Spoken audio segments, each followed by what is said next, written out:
Great. Well, thanks so much. That was fascinating. I've been taking notes. And seriously though, as well, so let me first introduce myself and then I'll explain why taking notes during Meryl's presentation is important to what I'm doing at the National Academies. So, so first to offer a little background, Greg and I were chatting a little earlier about how a lot of people know what the National Science Foundation is because the National Science Foundation gives nice grants, including the one I think that's supporting this particular symposium. But people aren't as aware of the National Academies because we don't give out large grants. But so basically, the National Academy is a very old institution. We were founded under President Lincoln in 1860, and we're a nonprofit, so we're not a federal agency.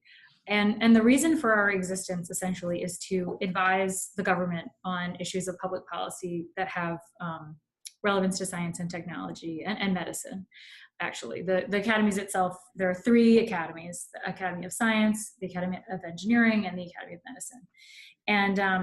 And so the other thing to know about us is, in addition to doing the kinds of studies that I'm going to talk about, we are an honorific society. And so I always sort of think that scientists who are on the road to getting their Nobel Prize are on that path, get elected into the National Academies. It's a great honor. And so what's great for me and the people I work with at the National Academies as the staff of the academies, we have this incredible reservoir of the greatest scientific minds in the country and in the world, really, that we recruit to volunteer their time and conduct studies on issues that have a lot of relevance to the nation. Within the context of the National Academies, we deal with lots of different issues and lots of different topics, and we have boards within the National Academies focused on different things. And so the board that I work for is focused on higher education and the workforce. And so the big question, the sort of overarching question of the board's work is, what does it mean to be educated in the 21st century? And maybe we should even rephrase that and say, what should it mean to be educated in the 21st century? And so I come to you today, the relevance of the work I'm doing to this particular conference is we're doing a study looking specifically at courses and programs in higher education that integrate the humanities and the arts into STEM educational curricula, including medicine. We are also thinking about this in the other direction. So if we integrate STEM into the arts and humanities curricula, what are the benefits to students? And I want to talk a little bit about the motivation for the study, because the study's ongoing. I can't tell you what we found yet because we haven't published the report, but I think it's worth sharing the rationale. And I hope that we can have a conversation with all of you and get your input, because that's really the most important thing, is that we hear from communities that care about this and are doing this to make sure that this report's relevant to all of you. Anyway, so the study was motivated by a couple of factors. So one is that we've observed as a board that there's this sort of grassroots movement throughout the United States at institutions of many different types. So ranging from like the most elite Ivy League schools to technical schools to liberal arts colleges to community colleges. We see this sort of movement towards courses and programs that deliberately within the same curriculum bring in content and pedagogies from the arts and humanities together with content and pedagogies from science and engineering and medicine. And so one question is, why are people interested in doing this? What kind of impact do we think it's having on students? And is it a promising enough practice that more institutions should be experimenting with this model? But the rationale, I think, kind of extends beyond that, because it's very interesting to talk to people who are advocating for this approach, because you get some insight into why we think hypothetically it might be better for students. And so one of the big kind of overarching framing devices for this is to ask ourselves, what is the purpose of higher education? What should students be expecting to get out of higher education? And depending on who you ask, you get different answers. And we know that today there is a great emphasis on the purpose of higher education to help students to find employment. We know that that's a big emphasis, a lot of conversations. But we also know that there are many people who feel like they sort of reject that idea, or they think it's overplayed. And they argue that actually the purpose of a higher education is to prepare graduates for their lives, including the civic and democratic participation that comes with that life, and to basically educate a citizenry that can engage in a modern democracy.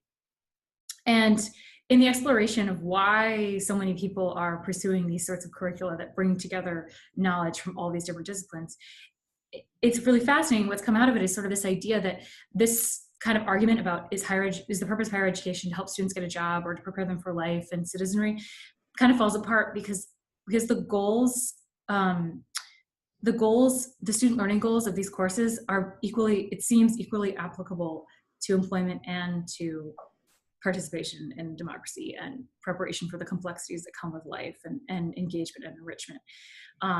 In part because we look at these employer surveys that show that, and this was, I think, very much reflected in Meryl's remarks, that there are employer surveys that show that employers are looking for students who have critical thinking abilities and can work in teams and are effective communicators and are creative and have a global mindset and are ethical and have integrity. And wow, gee, these are all the same kinds of learning outcomes that I think are characteristic of the traditional liberal arts education that was sort of founded with the idea of preparing graduates to be part of a modern democracy. And so it all kind of comes together in these integrative courses and programs. So just to tell you a little bit about how we're conducting the study, we're very much looking at the kinds of studies that Meryl talked about. So what do we know about the impact of these sorts of experiments with this model on students? And so in order to carry out the study, we assembled a committee of experts, essentially. And for this particular study, we needed expertise in the arts, the humanities, science, engineering, medicine. We also wanted to have expertise and people who come at this from a perspective of a faculty member or an administrator or an industry representative or an employer, a president of a national higher education association. We wanted to get a diverse set of viewpoints along with that sort of background in the different disciplines. So we have this fantastic 22-person committee. They are, really, they're the most fun committee to work with I've ever worked with the National Academies. And the staff is always remarking on the fact that it seems like the kinds of outcomes that we're starting to see associated with these integrative courses and programs are kind of manifest on the committee. The committee itself, as a diverse collaborative body, just seems to work really well together. And we're always joking that it's because they're empathetic and they have critical thinking skills and they can work in teams. But it makes it a real joy. And we need this expertise because I'm not an expert in this topic. I'm just helping the committee arrive at their final report. The other thing I wanted to mention is that the report is, the committee is also led by our chair, who is David Skorton, who's the secretary of the Smithsonian Institute. And he's just the perfect leader for this report. Not only is he a great leader, but he himself really embodies the spirit of this study in the sense that he, as an individual, is a physician. He's a cardiologist. He's also been the president of a university. He's also a musician, and he's now leading the Smithsonian, which in itself embodies the arts, the humanities, STEM. So it's a great pleasure to work with him. This is an unusual study for the National Academies because typically we do focus our studies on issues that are more specifically focused on STEM. So studies on climate change, studies on medical issues. So this is really brand new territory for us.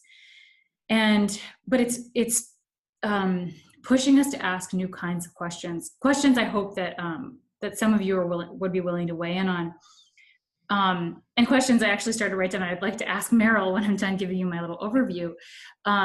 But for example, when we integrate different disciplines in one in the context of one course or program, how do we measure the outcomes in a way that is going to be satisfying to people that are coming at that evidence from different disciplines? Because we know that different disciplines have different approaches to evidence and standards of evidence and consider evidence in different ways. And is it wrong to rely too heavily on measurement as the only or the best form of evidence of impact of a program? Should we be more thoughtful about how we use qualitative evidence? Are there outcomes that are hard to capture in words in a qualitative way? Like, is it really sufficient to capture the impact of a musical performance in words or numbers, or is it the kind of thing that you really have to experience as sort of nonverbal? So the committee is really struggling with the nature of evidence, what this community thinks are the hypothetical learning goals of a more integrative approach to higher education, and really the limits of measurement. And I guess the question I'd like to pose to the community of people who are participating today is, to the extent that the outcomes of this report are going to influence you, when it comes out, and it will be freely available, what are you going to be looking for in this report? How could this report help support the work that you do or inform the work that you do? The report will include findings, which are basically a brief summary of the evidence-based conclusions the committee came to, but also recommendations that go a little bit beyond the findings and speak to how the committee sees effective paths forward for implementing new action related to this kind of approach to education. And so having the opportunity to engage with all of you today is really valuable because we want your input on the kinds of recommendations that would help you do the things that you are doing or want to do differently or want to do better or would like to see scaled. So I think I'm going to stop there because really, I really do want as much input as I can get as I participate in this panel, and that includes Meryl's input. I've already gotten some great input from her, but I'll stop there and hopefully there are some questions or some comments. Thank you, Ashley and Meryl. Ashley, at the end there, you posed a big question, and I wasn't quite sure if that was a rhetorical question or if we're supposed to just jump in and start. Maybe Meryl can take the first shot at what she would like to see in this report for recommendations, and then others can maybe react as well via the text window, and we can go from there. That sounds great. It's not rhetorical. It's absolutely actually a question that I'm asking. Okay. Yeah. It makes me think, one of the things that I'm always coming up against is the notion that arts are fluff, right? And so the university, because in real life, in addition to playing music, I actually go boxing. And so we're talking, boxing and music, I think, have an awful lot in common. That's a whole other thing. I have a blog on Americans for the Arts from a while ago on that. But I'm trying to figure out how we knock the fluff out of arts, right? And I think it's hard for arts organizations to do it because people keep thinking that we are pretty fluffy, and don't believe it. So, a report coming out from the Academy, that has somewhat of a unique position that seems maybe unfortunately more important than arts, I think would have a really big impact. But that's one of the things I've been wondering about too, is like, what are the dissemination? Who do we disseminate to? How do we maybe do presentations together that make the impact more? And also your question about outcomes and measurement are just so important. And I think so interesting. Last night I was at the Old Globe Theater, which is a big theater here in San Diego. And I saw a production called Benny and June, which is a live action based on the movie. Right, with Johnny Depp, right? Yes, with Johnny Depp. And it was so touching and so moving. And that's the kind of thing that it's true. You can't really get by reading or something that's a stat.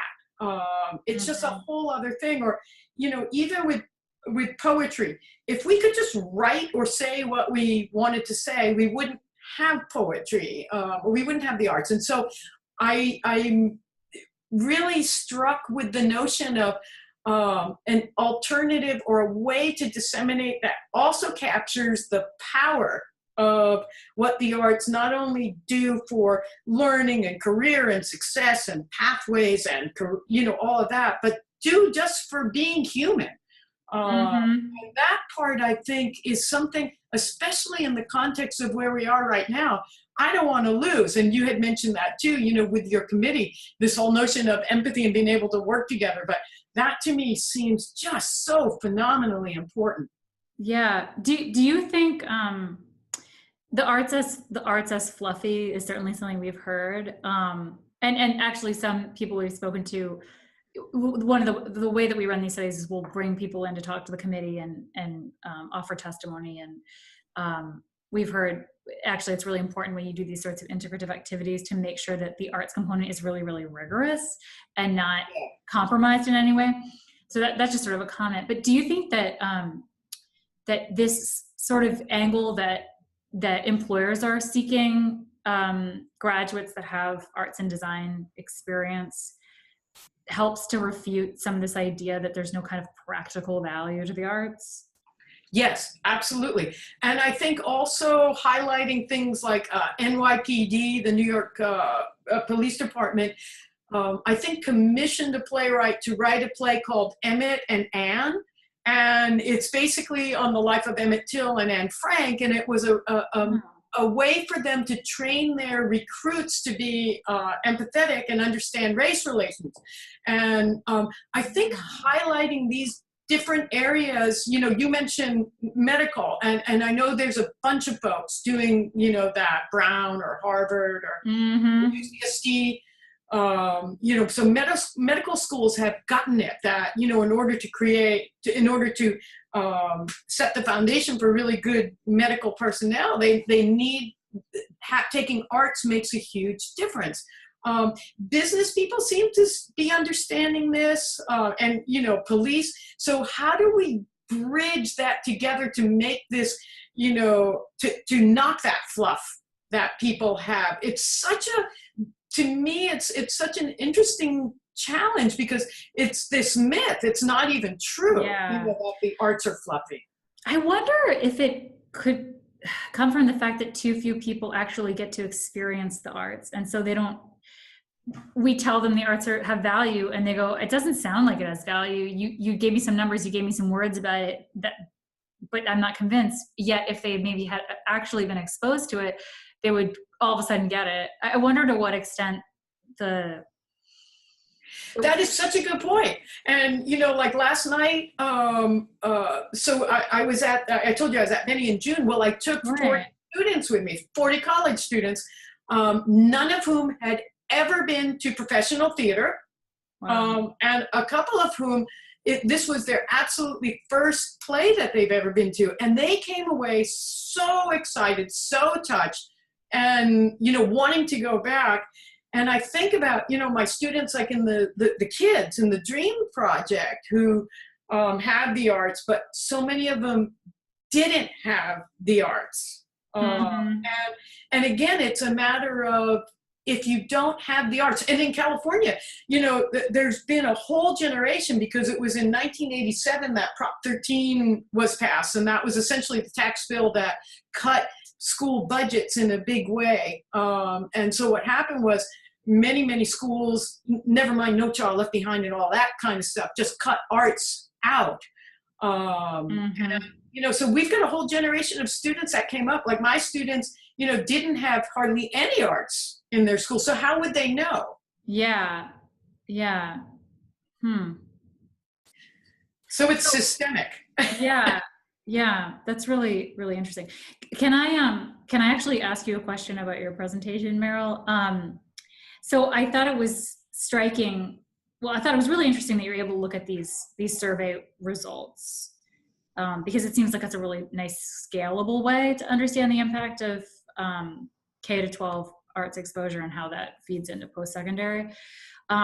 And it reminded me of these studies that I know you're aware of because they're in your book, that actually show, interestingly enough, that there's this striking correlation between, fantastic success in STEM, for example, members of the National Academies, the correlation between Nobel Prize winners and members of the National Academies and arts and crafts exposure or expertise or having that as a vocation.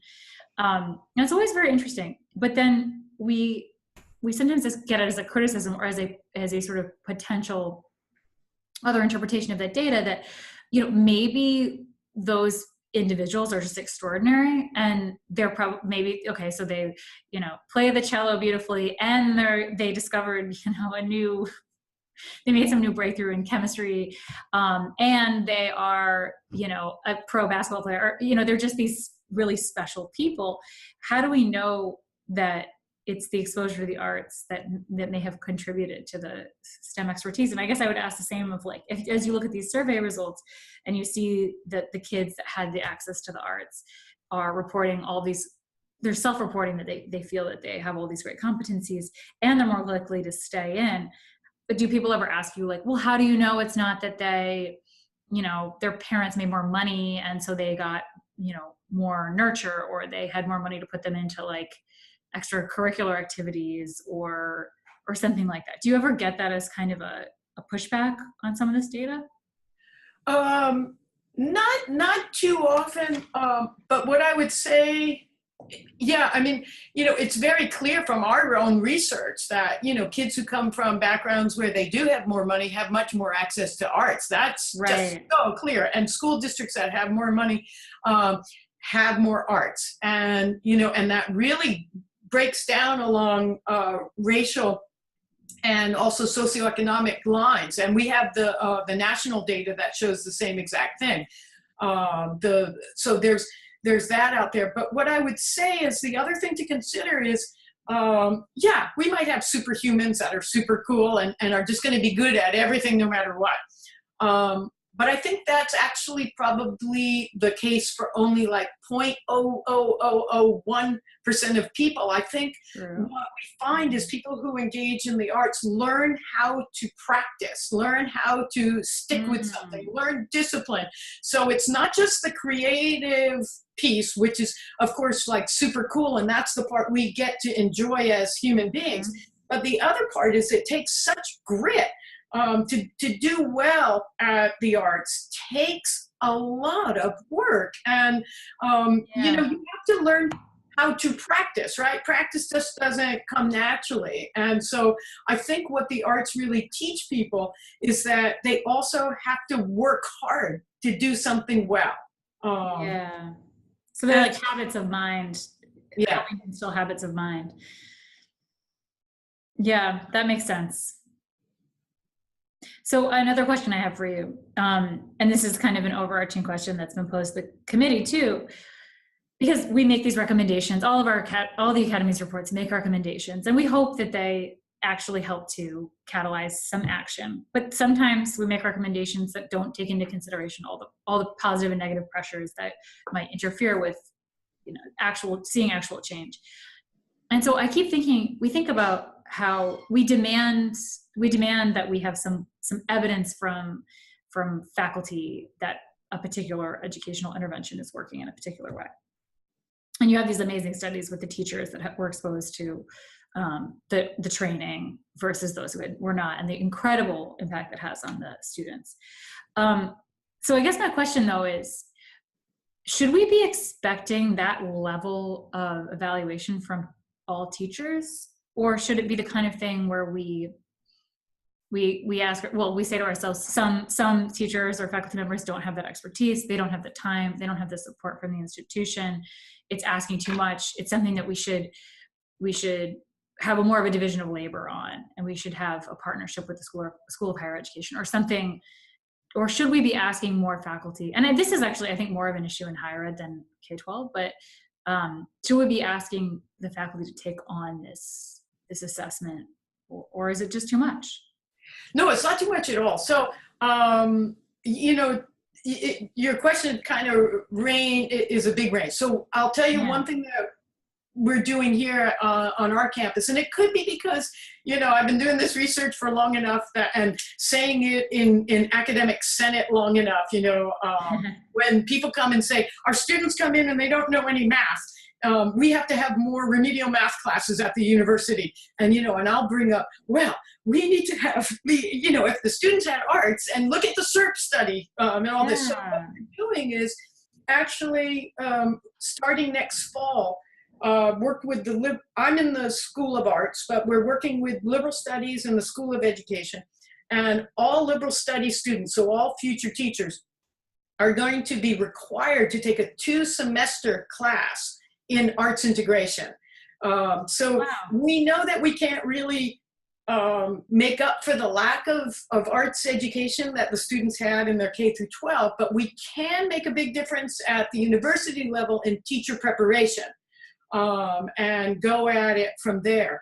And at the same time, we've got this big campaign going, the Art Equals Opportunity campaign, which you can, you know, find on our website as well. And that's aimed at parents and college students and teachers, and this whole notion of trying to change public opinion. And the other thing is we've been doing professional development both for classroom teachers. We've been doing that for 20 years out here, and we'll continue to do that. And we've added in professional development for parents now, and bilingual. So, and we also have our cards are being produced this week, actually, in Spanish. Awesome. So, you know, we've been doing bilingual parent education as well. So I do think there are ways that we can go about this that are very concrete and can make a big difference. Yeah. I actually it would be nice to get some questions from the other members of the symposium, but I do have one other question for you. Do you think there's a sort of, you're saying changing the narrative and changing public opinion, and I've often wondered if there's a kind of a historical component to this, like that there were certain changes that happened over the last, you know, 50 years or 100 years or however you want to go back, that led us to this place that for some reason as a society we don't seem to value the arts, and the same can be said. That's easy. So in 1957, the Sputnik happened, and that's actually when education, and I'm not an education historian, but basically that event is the key event that separated disciplines. Prior to that in education was much more unified and much more integrated. But that event, basically, then the government started putting money into math and science because we had to catch up, you know, with the Sputnik and, you know, that whole thing. And the arts followed suit. So the arts broke off and they were disciplines as well. So, you know, when you get to that point where you've now separated out educational learning, and I think what your study is doing is actually trying to reunite everything, which is so exciting to me. And there's historical precedents to reunite, but basically when disciplines are separated out, it's super easy to say, okay, let's focus on math now. And, you know, we can't really do phys ed. We can't really do, you know, art or music. We can't even really do social studies. We better have our students study reading and math and, you know. Right. And actually, it's interesting. We hear this a lot, that people say, oh, higher education is broken up now into these academic silos, and this isn't good for students. And I actually was having a conversation with someone, and they said, really, I'm not sure I agree. You know, students, they go to college and they take a math class and an English class. And it was sort of a challenge to us to say, okay, well, is this really true? And there actually is a really great American Academies of Arts and Sciences study where they took Department of Education data that showed the credits that students were earning. I think it was in 2008. It was a nationwide survey of the credit students were earning in different disciplines and their majors. And it does in fact show that students take the vast majority of earn the vast majority of their college credit in their disciplinary major, which does suggest that there's this kind of segregation of knowledge in higher ed, and you're right, which was not historically the case. Yeah, and K-12 too. Oh yeah, right. Mm-hmm. Yeah, yeah. So what do you think would change the narrative? Don't ask me. I have my own thoughts, and I have to be careful about what I say because I don't want to say something that would be misrepresenting what the committee ultimately says. Got it. But maybe ask me in April of this year when the report's out, and I can give you my own personal take on it. So I know we're just about at time. Greg, do we have time to take a few questions if there are any or comments? I would like us to conclude this in within the next couple of minutes. So you can hit a question or make a brief closing statement, something like that. Fair enough. It's important to stay on time. Well, I have just one final thing I'd like to say, and that is that those of you who are tuning in right now, I'd love to hear from you if you have ideas or input on the study. I think, what's the best way to advertise my email address?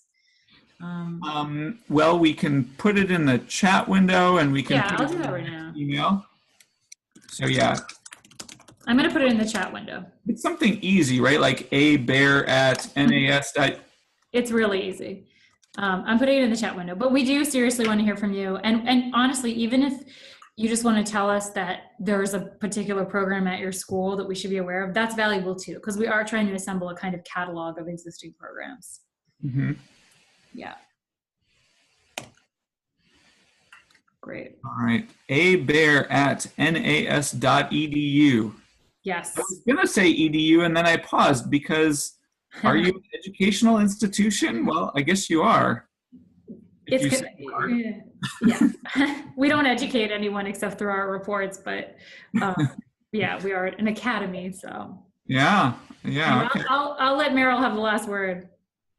Wow. Well, I just think this is such a cool thing. And I would say, at this point, one of the things that's really important besides the arts just being, about us as humans is that there is so much research now and vetted research. So if you go to the Art Op site on our university website, we use most of the research from AEP, Arts Education Partnership, and in public schools, Title I now throughout the United States is encouraging school districts to use the arts to meet the goals of Title I, which include academic success and school engagement and parent involvement. So yeah, I'm super excited about the arts and STEM, and I just look forward to more and more opportunities to get that narrative such that it's wedded, that we're united, and that we're working well together. So I'm super excited. I can't wait till April to see what comes out of this report. So, and thrilled to be on the panel with you, Ashley. Thanks a bunch. Same to you. I've already learned so much from you, Meryl. And thanks to Greg for the opportunity to participate.